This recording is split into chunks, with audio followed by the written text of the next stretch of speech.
Hi guys, I am Tanish, a nature lover, and this is my aloe vera, small one, and I've grown this from a part of this guy.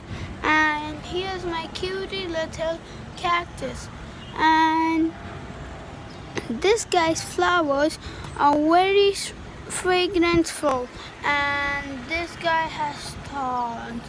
Oh, too scary, right? See a closer view. Oh, sorry.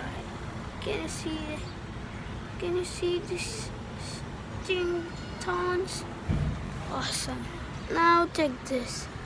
This is aloe vera and can be eaten as a vegetable and is very bad and tastes yuck. You know that. And you can make a juice. You can use it as a cream. It's gel. And it also contains thorns. These both are desert type things, all of these. So bye bye. Now please subscribe for me and watch my last video.